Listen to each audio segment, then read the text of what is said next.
Now today we're going to look at the EVAP canister vent shut valve. You may be looking at this because you have a trouble code such as 1456, 1457, a leak somewhere in the EVAP system, and you want to see if this is working correctly. So to test this, it's super simple. Let me show you the two things that you will need. So the first thing we need is a vacuum pump. This costs around $33 off Amazon. As always, I will have a link in the description box below in case you do need any tools. Maybe you could rent one of these from your local auto parts store, but really a must-have if you plan on working and maintaining your own vehicles. Very easy device to use. And then we need an adapter. This is a little too small. You'll see why we need an adapter. This will work. Okay. The kit includes everything. Now the second thing we need is a battery source. Now this is only if you have everything removed from the vehicle. If everything is still attached to your vehicle, just make sure you have the harness connector plugged in and just turn on the ignition key. You're not starting the car. You're just turning on the ignition key, and that will send power to this valve, and you'll see why in a moment. But because everything is here outside the vehicle, I need to turn on that valve. So I have a battery pack that pushes out 11 volts. This is enough to turn on and test the valve.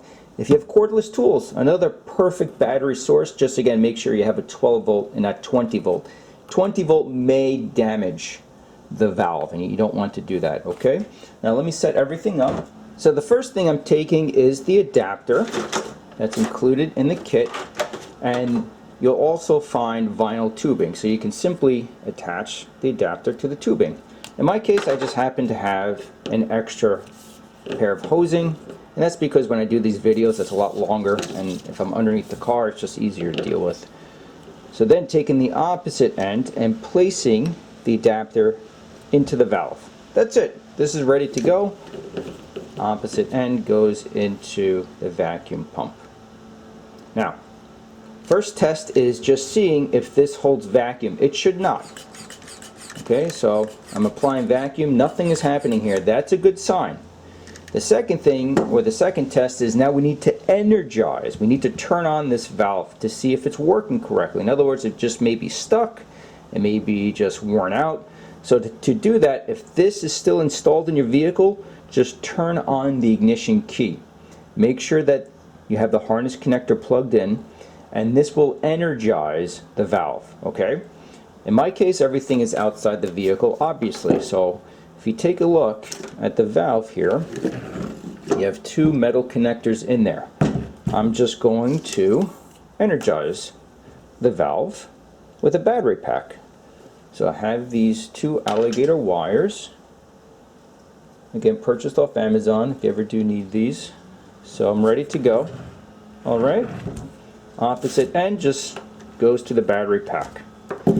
And if the valve is working, we should hear a clicking noise. So let's see what happens. You hear that? So that's a good sign, but it does not mean necessarily that it's working correctly. It needs to hold vacuum now.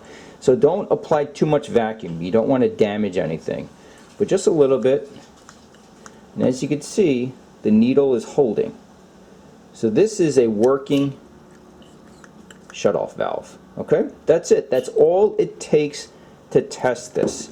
Now the last thing we want to double check is, let's say you do this test and it's working correctly, but you think you still may have a problem with the EVAP system. You want to check the wiring. So let's make sure that power is getting to this harness connector. Now to test the wiring, this is a digital multimeter. Many of you already have these at home. If you don't, again, this is around $25 off Amazon, and as always I'll have a link in the description box below. So the test that we'll be doing is a voltage reading. So you want the volts setting. Just make sure you're on the DC and not AC. You want the volts DC setting. So here we are underneath the vehicle. I have the EVAP canister and all of the components reinstalled. And now we want to test this harness connector. In other words, we want to make sure that there are no breaks in the wiring and verify that this is powering the valve. So to do that, we have the multimeter. Now the black lead, let me just redo this so the battery doesn't turn off on me. Now the black lead goes to body ground. That's any good metal point on the body. A really good spot is the spring for the handbrake. So that's where I have the black lead going from the multimeter, and then the red lead simply goes to the harness connector. So we have two leads. So I don't know which prong is the power. So we will test both of them. So you can use a paper clip. In other words, just insert a paper clip into the first lead here on the left, and then take your multimeter, take the lead, okay, from the multimeter, and then just touch the paper clip and you should see a reading. So we are going to do that, but in my case I happen to have one of these probe kits. Not necessary, just makes the job a lot easier. Again, purchased off Amazon. The kit is around $17. Just makes it easier to do these videos and things on the car. Okay, so this is ready to go. And then what we're going to do, make sure you can see this, hold on. And then what we're going to do is turn on the ignition key. Okay, the ignition is on. I'm just touching the lead here on the left is going to that harness connector. This one goes to the multimeter. Let's see if we have a reading. Maybe we can just do this. And that is not a reading, that is a millivolt reading. So that's no good. In other words, we want to see battery voltage here. So roughly 12 volts. So what we're going to do, remove from the left prong and insert it into the right prong. And then take a look at the meter.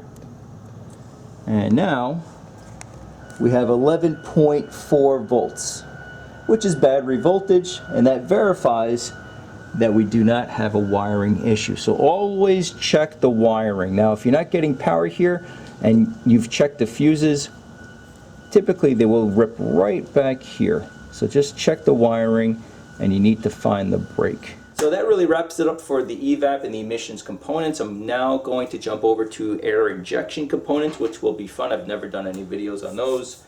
And then after that, we'll see what else rolls along. As always, thank you for watching.